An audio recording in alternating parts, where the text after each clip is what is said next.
السلام علیکم ورحمۃ اللہ وبرکاتہ۔ الحمد للہ رب العالمین والصلاة والسلام علی حبیبہ سید الانبیاء واشرف المرسلین وعلی آلہ الطیبین الطاہرین واصحابہ الاکرمین اجمعین، اما بعد فاعوذ باللہ من الشیطان الرجیم، بسم اللہ الرحمن الرحیم۔ وعن ابی ذر رضی اللہ عنہ قال اتیت النبی صلی اللہ علیہ وسلم وعلیہ ثوب ابیض وهو نائم ثم اتیتہ وقد استيقظ فقال ما من عبد قال لا إله إلا الله ثم مات على ذلك إلا دخل الجنة. قلت وإن زنا وإن سرق قال وإن زنا وإن سرق. قلت وإن زنا وإن سرق قال وإن زنا وإن سرق. قلت وإن زنا وإن سرق قال وإن زنا وإن سرق على رغم أنف أبي ذر. وكان أبو ذر إذا حدث بهذا قال وإن رغم أنف أبي ذر، متفق عليه۔ محترم و مکرم ناظرین و سامعین، زجاجۃ المصابیح مؤلفہ حضرت سیدنا ابو الحسنات محدث دکن عبداللہ شاہ نقشبندی مجددی قادری نور اللہ مرقدہ کی ہم نے 24ویں حدیث پڑھنے کی سعادت حاصل کی ہے۔ اس کے راوی حضرت ابو ذر رضی اللہ تعالی عنہ ہیں۔ آپ فرماتے ہیں کہ اتیت النبی صلی اللہ علیہ وسلم وعلیہ ثوب ابیض وهو نائم، کہ میں نبی اکرم صلی اللہ علیہ وسلم کی بارگاہ اقدس میں حاضر ہوا، اور حاضری کے وقت حضور اکرم صلی اللہ علیہ وسلم کی کیا کیفیت تھی، کیا حالت تھی، اس کو بھی حضرت ابو ذر رضی اللہ عنہ بیان فرماتے ہیں کہ آقا علیہ الصلاۃ والسلام سفید چادر اوڑے آپ آرام فرما رہے تھے، آپ استراحت فرما رہے تھے۔ عزیزان محترم، یہاں پر شارحین حدیث بیان فرماتے ہیں کہ حالت و کیفیت رسول کو بیان کر یہاں پر حدیث کو طول دینا مقصود نہیں ہے، بلکہ راوی کا قصد و ارادہ اس حالت و کیفیت کے بیان کرنے سے یہ ہے کہ راوی حضور اکرم صلی اللہ علیہ وسلم سے جو کچھ سماعت فرما رہے ہیں اس میں کمال درجے کا یقین راوی کو حاصل ہے، یعنی کہ راوی یہ بتلانا چاہتے ہیں کہ میں جو حدیث پاک بیان کر رہا ہوں اس میں کوئی شک کی گنجائش نہیں ہے، کیونکہ شک کی گنجائش اس وجہ سے نہیں ہے کیونکہ مجھ کو حدیث تو حدیث، بلکہ حدیث کے بیان کرتے وقت حضور پاک صلی اللہ علیہ وسلم کی کیا حالت و کیفیت تھی وہ حالت و کیفیت تک میرے ذہن میں ہے، تو پھر حدیث شریف کے پھر اس کے اندر کوئی بھی شک کی گنجائش باقی نہیں رہتی۔ تو لہذا حدیث پاک کو قطعی اور یقینی ہونے کو بتلانے کے لیے راوی اس وقت جو کیفیت رسول صلی اللہ علیہ وسلم تھی راوی اس کو بیان فرما رہے ہیں۔ ایک تو یہ وجہ بتلائی گئی، اور دوسری وجہ یہ بتلائی گئی کہ حضرت ابو ذر رضی اللہ تعالی عنہ حقیقتاً حاضر نہیں تھے، لیکن حضور اکرم صلی اللہ علیہ وسلم کے نورانی سراپا کو، آپ کے رحمت والے سراپا اقدس کو حضور پاک صلی اللہ علیہ وسلم کا تصور کرتے ہوئے، تصور رسول صلی اللہ علیہ وسلم کو باندھتے ہوئے، پیکر رسول صلی اللہ علیہ وسلم کا تصور کرتے ہوئے آقا علیہ الصلاۃ والسلام کی یہ حدیث پاک کو بیان فرما رہے ہیں۔ آپ فرماتے ہیں کہ میں آیا جبکہ نبی کریم صلی اللہ علیہ وسلم سفید چادر اوڑے آپ آرام فرما رہے تھے، پھر فرماتے ہیں کہ آرام کی حالت کو دیکھ کر میں واپس گیا، ثم اتیتہ وقد استيقظ، پھر کچھ دیر کے بعد میں نبی مکرم صلی اللہ علیہ وسلم کی بارگاہ اقدس میں حاضر ہوا تو آقا علیہ الصلاۃ والسلام آپ نیند سے بیدار ہو چکے تھے۔ فقال، تو پھر آقا علیہ الصلاۃ والسلام نے ارشاد فرمایا کہ ما من عبد قال لا الہ الا اللہ ثم مات على ذلك الا دخل الجنہ، جو کوئی بھی بندہ مومن لا الہ الا اللہ کہتا ہے پھر اسی پر، یعنی کہ اسی عقیدے پر، اسی توحید پر جب وہ انتقال کر جاتا ہے تو پھر وہ جنت میں داخل ہو جاتا ہے۔ عزیزان محترم، جب یہاں پر حضور پاک صلی اللہ علیہ وسلم کی استراحت کی، آپ کی جب نیند کی بات آئی تو خود آقا علیہ الصلاۃ والسلام نے اپنی نیند کے متعلق بتلایا کہ تنام عینایا ولا ینام قلبی، یعنی کہ میری آنکھ تو سوتی ہے لیکن میرا دل نہیں سوتا۔ عام امتی کی حالت یہ ہوتی ہے کہ جب وہ نیند میں چلا جاتا ہے تو پھر خارجی دنیا میں کیا حالات، کیا کیفیات ہو رہے ہیں وہ اس سے بے خبر ہو جاتا ہے، لیکن انبیاء علیہم السلام کو، نبی صلی اللہ علیہ وسلم کو اللہ نے یہ شان عطا کی کہ ان کی آنکھ تو سوتی ہے لیکن دل ان کے جاگتے رہتے ہیں، اور وہ نیند کی حالت میں ہر چیز کو سنتے بھی ہیں۔ تو پھر ایک نبی صلی اللہ علیہ وسلم کی نیند کے متعلق امتی کا یہ عقیدہ ہونا چاہیے کہ ان کی آنکھ تو سوتی ہے لیکن ان کے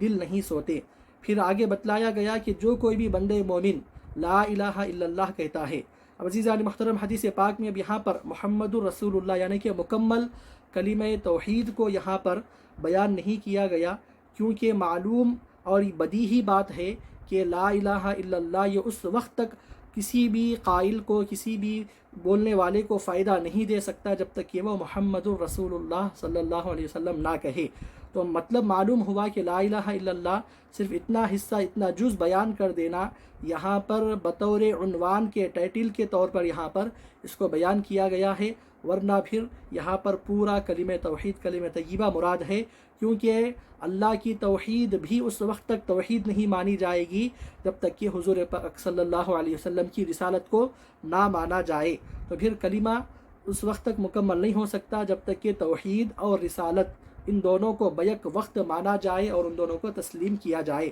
تو حضور اکرم صلی اللہ علیہ وسلم ارشاد فرماتے ہیں کہ جو کوئی بھی شخص لا الہ الا اللہ کہتا ہے، پھر اسی پر یعنی کہ اسی اعتقاد پر، اسی پر جب وہ انتقال کر جاتا ہے، تو پھر اگرچہ کہ اس کے بہت سارے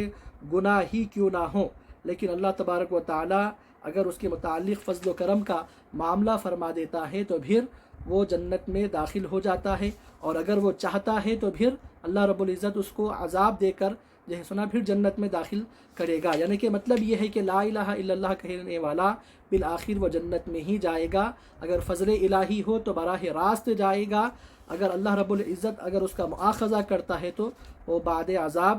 ہی صحیح پھر وہ جنت میں جائے گا۔ پھر آگے حدیث پاک میں بیان کیا جاتا ہے کہ حضرت ابو ذر رضی اللہ عنہ فرماتے ہیں وَإِن زَنَا وَإِن سَرَقَ، یا رسول اللہ اگرچہ کہ وہ زنا کیا ہو یا پھر چوری کیا ہو، تو آقا علیہ الصلوۃ والسلام فرماتے ہیں کہ وَإِن زَنَا وَإِن سَرَقَ، ہاں اگر وہ زنا ہی کیوں نہ کیا ہو، اگر وہ چوری ہی کیوں نہ کیا ہو، تب بھی وہ جنت میں داخل ہوگا۔ پھر اس کے بعد یہی جملہ یعنی کہ وَإِن زَنَا وَإِن سَرَقَ کا جملہ 3 مرتبہ حضرت ابو ذر نے بھی ارشاد فرمایا اور حضور پاک صلی اللہ علیہ وسلم نے بھی اسی جملے کے ذریعے جواب دیا۔ تو گویا وَإِن زَنَا وَإِن سَرَقَ یہ حضرت ابو ذر رضی اللہ عنہ کا سوال بھی ہے، اور وَإِن زَنَا وَإِن سَرَقَ یہ حضور اکرم صلی اللہ علیہ وسلم کا جواب بھی ہے۔ تو گویا 3 مرتبہ حضرت ابو ذر رضی اللہ عنہ بیان فرما رہے ہیں کہ اگر وہ زنا ہی کیوں نہ کیا ہو، اگرچہ وہ چوری ہی کیوں نہ کیا ہو، تو آقا فرماتے ہیں کہ ہاں اگر وہ زنا کا ہی مرتکب کیوں نہ ہوا ہو، چوری ہی اس نے کیوں نہ کی ہو، پھر بھی وہ جنت میں داخل ہوگا۔ عزیزان محترم، اب یہاں پر خاص طور پر تخصیصاً 2 گناہوں کا ذکر کیا گیا ہے، ایک ہے زنا اور دوسرا ہے چوری۔ تو زنا یہ گناہ حقوق اللہ میں جو ہے سنا اس کو حق تلفی مانا جاتا ہے، یعنی حقوق اللہ میں یہ زیادتی ہے، اور چوری یہ حقوق العباد میں زیادتی ہے۔ تو گویا حقوق اللہ میں سے ایک گناہ کبیرہ کو ذکر کیا گیا اور حقوق العباد میں سے ایک گناہ کو ذکر کیا گیا۔ تو گویا ان دونوں کی تخصیص یہ تمام ہر قسم کے گناہ کو جو ہے سنا گھیرنا اور اس کا استیعاب کرنا یہاں پر مقصود ہے، یعنی کہ گناہ کس قسم کا ہی، کس نوعیت کا ہی بندہ کیوں نہ کیا ہو، چاہے اس گناہ کا تعلق حقوق اللہ میں سے ہی کیوں نہ ہو یا اس گناہ کا تعلق حقوق العباد میں سے ہی کیوں نہ ہو، بالآخر وہ اپنے گناہوں کی سزا پا کر یا پھر براہ راست فضل الہی سے وہ جنت میں داخل ہوگا۔ تو حضرت ابو ذر رضی اللہ تعالی عنہ نے 3 مرتبہ وَإِن زَنَا وَإِن سَرَقَ یا رسول اللہ اگرچہ کہ وہ زنا کیا ہو، اگرچہ کہ وہ چوری کیا ہو، 3 مرتبہ حضرت ابو ذر رضی اللہ عنہ نے اس وجہ سے اس کو دہرایا۔ اس کی وجہ شارحین بیان فرماتے ہیں کہ حضرت ابو ذر رضی اللہ عنہ یہ اس وجہ سے آپ نے سوال کی تکرار کی کیونکہ یہ گناہ کبیرہ کے ہونے کے باوجود بھی کیا وہ جنت میں داخل ہوگا۔ حضرت ابو ذر رضی اللہ عنہ کو اس بات پر تعجب ہوا، اسی لیے بار بار آپ نے ایک ہی سوال کو 3 مرتبہ آپ نے دہرایا۔ یا پھر تکرار سوال کا ایک اور مقصد یہ بتلایا جاتا ہے کہ حضور پاک صلی اللہ علیہ وسلم بدل کر کچھ اور نیا جواب جو ہے سنا عنایت فرما دے، اس بات کی پیش نظر بھی آپ نے 3 مرتبہ سوال کی تکرار کی۔ تو الغرض عزیزان محترم، حضور پاک صلی اللہ علیہ وسلم نے بھی یہی فرمایا کہ اگر بندہ وہ چوری ہی کیوں نہ کیا ہو، اگرچہ وہ زنا کا ہی مرتکب کیوں نہ ہوا ہو، تیسری مرتبہ جب آقا علیہ الصلوۃ والسلام نے فرمایا، اس کے ساتھ آپ نے یہ ایک جملہ بھی فرمایا کہ علی رغم انف ابی ذر،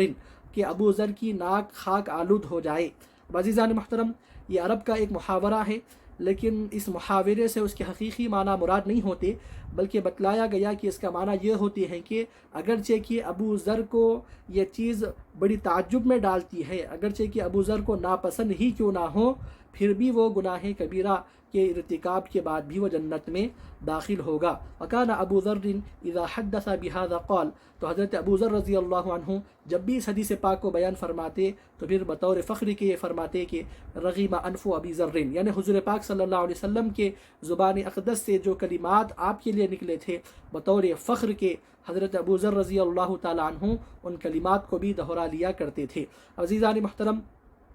یہاں پر اس حدیث پاک کے ذریعے ہم کو یہ بات معلوم ہوتی ہے کہ بندہ اگر وہ اہل ایمان میں سے ہے،